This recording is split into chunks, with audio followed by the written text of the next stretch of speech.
Drag queen invited to Biden White House once performed for a 2-year-old boy. Same individual who tweeted that the kids are out to... Can't say the rest of that line because we try to be family friendly and it would probably get me in trouble with YouTube, but apparently it's good enough for this individual to go and perform at the White House and advocate for children to observe sexualized performances. I got a question for you guys. You can comment below. What's winning? What does winning look like to you? What does getting better look like to you? Because I see these posts from time to time from people on Twitter where they're like, it's not that bad, things are getting better. And I'm like, that is a demoralized person. That is, my friend, a demoralized person. Now, people come to me and they say, Tim, it's so negative, I can't take it, I don't want to watch. And I'm like, I hate to say it, man. That's demoralization. Paramore has a new song out. You know him, you love him, Hayley Williams. And it's called The News. And in it, she says, turn off the news, turn off the news. And I'm like, that is a demoralized person. Imagine being in a war. Imagine being a soldier. Imagine any war movie you've ever seen. Many of you don't need to imagine it. You've done it.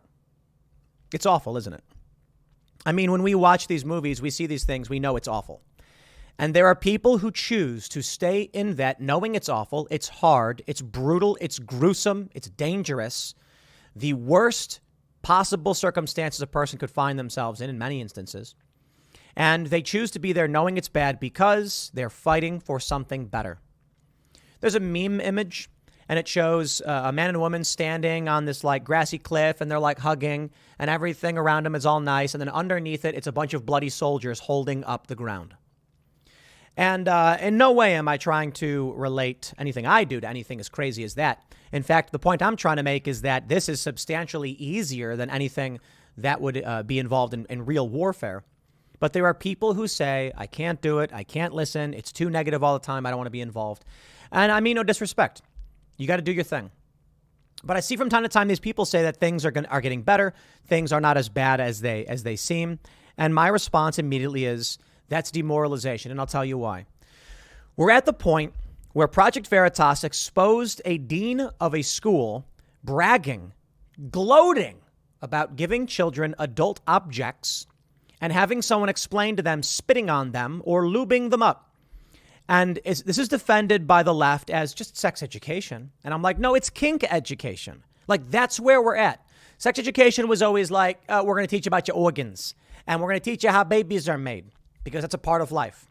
Now they're teaching kids how to insert things that do nothing but cause bodily damage for personal kink gratification, I guess. I mean, I whatever. I'm not going to pretend to be a medical doctor. Okay, so I'll just say there's nothing there but kink. These things are not universal. Teaching a child how to use one of these objects makes no sense. They don't even do that in other parts of the world. Not every human being is interested in doing these weird things. It's kink education.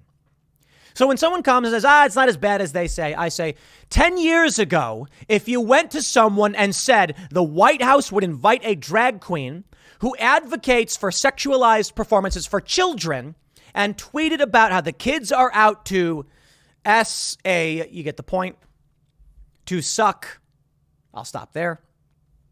You'd say, bull, no way. Never going to happen. I refuse to believe it. But here we are. If 10 years ago you said following this, armed groups would show up outside of events where groomers are targeting children with sexualized performances, they would say, no way, never going to happen. And then on top of that, if I told you, they would then accuse you, the liberal, 10 years ago, that by calling up pedophiles, you were actually just insulting the LGBT community.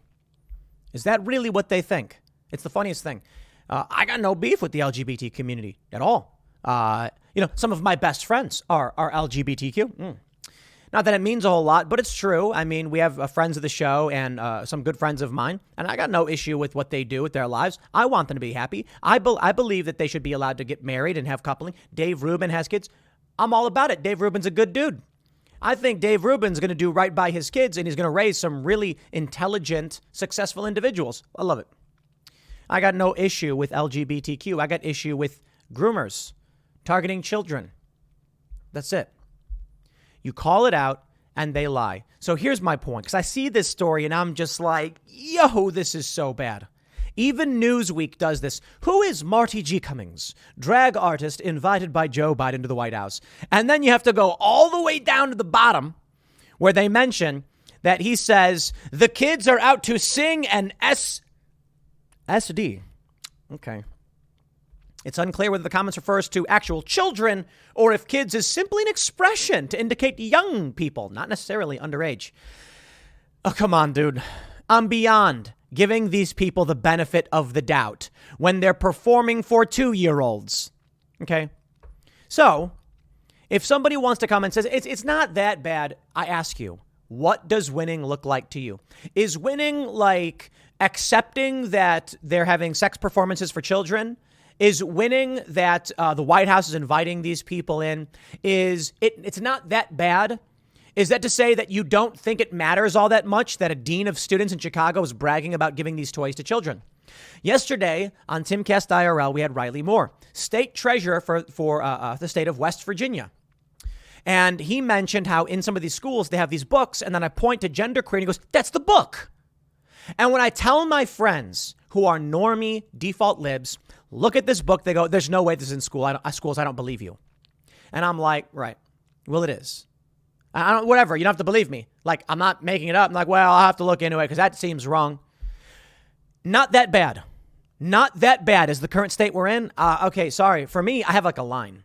And I see these people saying, I went outside and I got a burger and everything seemed okay. And bubbling beneath the surface is, it's crazy. Bubbling beneath the surface, it's crazy. And they say it's not that bad. Well, maybe it's not that bad. Maybe you don't mind it. Maybe you don't care that people are doing this because your view of success is I'm going to raise my own family, have lots of kids, make money, influence the culture war, and let them do their thing because in a long enough period of time, their ideology won't exist. Okay, I can respect and understand that. So I still think you have to actively push back against this if you want to make sure your kids are safe from it. But there's another issue at play. Aside from the fact that this stuff's actively happening with kids, you have this story from Newsweek. Armed protest at Christmas drag show highlights intensified LGBTQ threats. A group of armed protesters on Tuesday gathered outside a theater in San Antonio, Texas, to protest an annual holiday-themed drag show, marking the second time a theater in the city was recently targeted for hosting LGBTQ events. The far-right group, this is Texas Freedom Force, which has been deemed by the FBI as a militia extremist group, announced the planned protest outside Aztec Theater on social media. The group claimed on its Twitter account that the show was about grooming kids and wants drag shows to be limited to those 18 years of age or older in the state. In response to the far-right group's threats, local LGBTQ community members organized a counter-protest to stand in support of the show, which travels to 36 different cities during the months of November.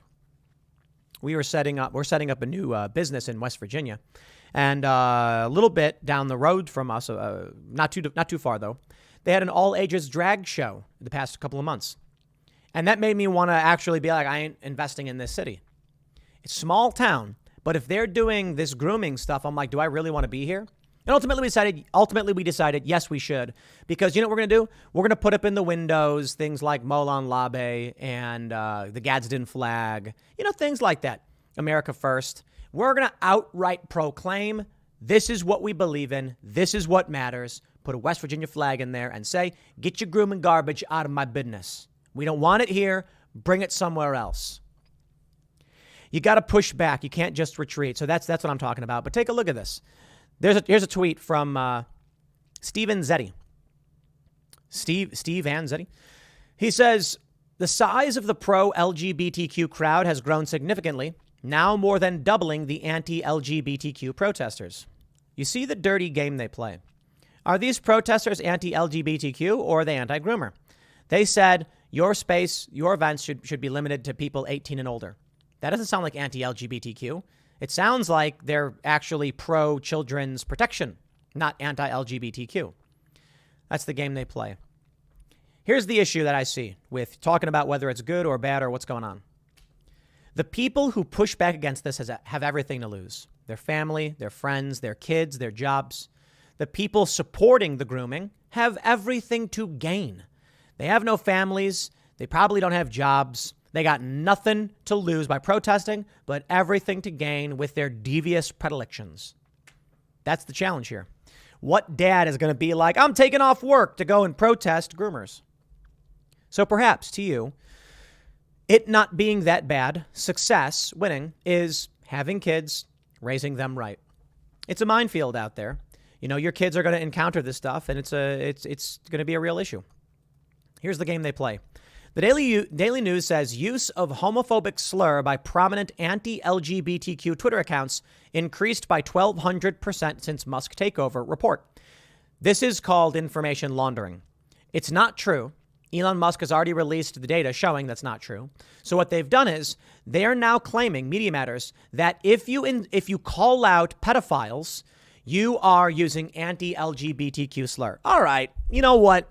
I won't use the word groomer anymore. I'm so sorry. I'm number 1, by the way. So I won't use the word. I'll just say pedophile. You want to defend that term? By all means, go ahead and do so.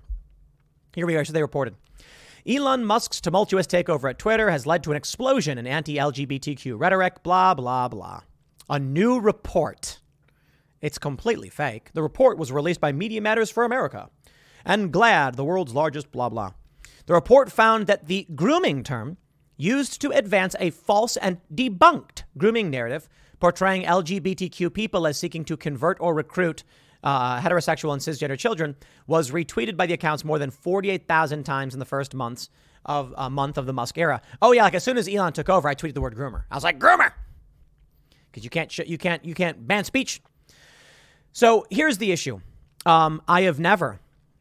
I, being the number 1 personality on their list, will expressly state I have never advanced a narrative that LGBTQ people are seeking to convert or recruit children. I don't know what that even means.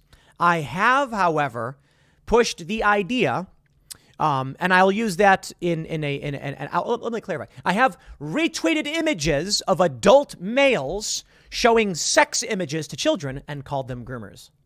Because groomer isn't about recruiting someone necessarily, right? So let's say first, most groomers in the world, straight white men. You know, and we talked about this last night because people will be like, how can you call a pedophile straight? There's clearly something wrong. And I'm like, no, because grooming, the bulk of it is getting a young woman. And then, you know, here's what they do. They'll bring them to, like, it's a photo shoot. We're doing modeling. And then they'll say something like, okay, we're going to do some nudes. You're totally cool with that, right? Everyone does it. And then when the girl's like, I don't know if I want to do that, they'll be like, honey, this is modeling. Are you kidding? And they'll go, okay, I guess, take the pictures, pay them a bunch of money. And then they'll be like, we can totally do more. Hey, why don't you, here's a guy, you're going to hold on to him in a bikini. It's like a swim. They do that over and over again. And then within a few months, that young girl, who's now 18 or whatever, they have doing hardcore stuff. That happens all the time. That's grooming. Now, what we're calling out here, specific instances of grooming, in which you have adult men showing children sexualized imagery or sexualized performances. That's how you do it. You introduce something like, hey, would you like to do some modeling for me? Hey, modeling's totally normal. Wear this dress. Can I put your shoulder strap down? Now you want to do nudes, right? You increment them one step at a time until you've got them doing something they would not normally do. Grooming. So what they do is a straw man, and they lie. First, the tweets I put out were basically like, LGBTQ people are not groomers. Grooming does not refer to LGBTQ people. It refers to people who are trying to groom children into sexualized performances or behaviors. They then create a fake narrative, claim that's what we're talking about. It's the funny thing, right? Because like, the tweets in question of mine that got so many retweets were me literally saying groomer does not refer to LGBTQ people. Like there's an organization called Gays Against Groomers. Okay, they're not insulting themselves. But I digress. Tell me it's not bad. That's my question. When this is the information laundering, here we go. They got a quote from me. Oh, I love it. They said the accounts include far-right activist and One American News host Jack Posobiec, MMA fighter Jake Shields, YouTuber Tim Pool, and Seth Dillon, the CEO of right-wing satire site Babylon Bee. Hey, how come I'm not the first name? I'm number 1, all right? You know, putting Jack Posobiec. Jack, come on. Jack, you're number 2. That's the first loser, That's what Luke said the other day. I'm kidding, Jack. Shields defended himself on Twitter, saying that he's not anti-gay, just anti-grooming children. Poole tweeted that Media Matters is trying to conflate pedophiles with the LGBTQ community. I appreciate the inclusion of that because that's what they're doing. And it clearly shows that I'm not referring to the LGBTQ community. According to the report, other right-wing accounts also saw substantial increases in mentions, blah, blah, blah, blah, blah. So, information laundering. How are things going? I think it's fair to say that if we succeed, and we are, maybe things are going well. Just because things look bad does not mean that they're getting worse. I do think in many ways they are getting worse. Notably, I'll give you an example. Project Veritas exposes this dean. He's bragging about bringing kids in, like giving them adult toys. And then when he gets caught, the school defends it. Yikes. But I also think in many ways we are winning. The night is always darkest before the dawn. And we now have news organizations. We now have Elon Musk buying Twitter, and we are calling out this degenerate, disgusting behavior. And I think we're winning. You know, I don't know that the average demoralized person will do anything to speak up against this, right? As Yuri Bezmenov said, a totally demoralized person, it's irreversible. You can show them that black is black and white is white, and they won't care. They're totally demoralized. I don't know if I would describe that as demoralization other than total conversion to the cult. To me, demoralization represents when someone says something like, you know what? I went outside, realized things weren't that bad. Everyone must be exaggerating. Life is good. I'm just going to sit here shaking, drinking coffee and eating my Big Mac. Demoralization to me is when a person stops pushing back against the degeneracy and then starts advocating for people to just lay down. Just forget about it. Just go outside and enjoy a slice of pizza. Everything's A-okay. That's demoralization. When you've given up the fight and said, what's the point? I don't care anymore. Leave me out of it. You know, considering how bad things have gotten, I've certainly contemplated at what point do I just get in my van and go live down by the river? But there have been a lot of people who have been helped by the work that we do here at Timcast, directly and indirectly, and that's why I've ultimately decided, so in the past month or so with all the death threats, particularly for calling out pedophiles, the death threats are serious because, there are powerful individuals who want to push this stuff. It's crazy. The Epstein stuff was real. The guy was arrested. Maxwell's in jail. That stuff all happened. These powerful interests don't like it. So we get death threats, we get break-ins, we get bomb threats, we get the SWAT team, we get swatted. And I'm thinking to myself, man, maybe it's just not something, I can keep up. And then there's a few stories of individuals and fans that have been seriously and positively impacted by the work that we do. And I'm like, nah, we're helping too many people. Too many people. One example is Mr. Bokus. You can't see him, but Mr. Bokus is very sick, and he doesn't have long for this world. And so one thing we did was by adopting him, he's got a genetic heart defect and genetic kidney defect. We didn't know about that. And I was thinking about, I'm using him as an example because he's my cat, and I don't want to call anybody out specifically and talk about their hardships. I think that would be rude and would go against the good things that have come about with the work we do. But thinking about Mr. Bokus, the cat, he's on the website at timcast.com. If you become a member, you'll see him in the center square as our star talent. He's really gotten thin as his kidneys and his heart are having problems. But, he's about 4 years old, and he probably would have been euthanized. He was a gutter kitty living in the streets. They rescued him, brought him to a store, and then said, please adopt him. And we adopted him, and we gave him a very, very, very good life, despite the fact that it will be relatively short due to his problems. But I thought about what if I chose to leave it all behind? What if I chose to walk away from the fight? What if I chose to stop calling this stuff out? How much bad stuff would then begin piling up? It may feel like we are, Sisyphus, pushing the boulder up the hill forever. But when you zoom out on that story, you imagine seeing this man pushing a boulder uphill for eternity. But that is just life. That is just life. When you focus on the minutia, when you focus on the day-to-day, it may seem like you are pushing up a boulder and getting nowhere, just doing it forever. But then you stop, you look back, and you realize you've actually pushed this boulder up over 1,000 feet. And the mountain does not go on forever. There is a point at which you can actually find a slope. Well, I should put it this way. You'll always be pushing the boulder, but it doesn't mean it always has to be have to be bad. There may come a point where the tides change and the boulder rests and we say, and now we find reprieve. Eventually, you'll have to start pushing that boulder again. But for all the people at the bottom of the hill who are not being crushed by that boulder as it flies down the hillside, that's the work that you are doing to keep them further and further away from danger. So that's what I think about. The positive impact the work that we've done has had, and that, my friends, reverses any feeling of demoralization. Because I would love nothing more than to hop on a plane, go to Alaska, and cold places. I like cold places. And just to, travel around, see Antarctica, and just say, I'm going to live my life and experience. But when I think about that, I'm reminded of all of the good that we've done. I'm reminded of our good friends like Mr. Bocus, who, because of the work that we've done here, has been able to live a very, very good life, despite his defects. There are other individuals who we've helped lift up and given opportunity to, and there are people who, on the periphery of our work, have done better and better. And I think about that, and I say, that's why we do what we do. To bring awareness to the things that are happening, to call out the lies, to empower the people, and to leave a lasting impact, preserving freedom, liberty, meritocracy, etc. And that means when we see these stories, we have to call them out.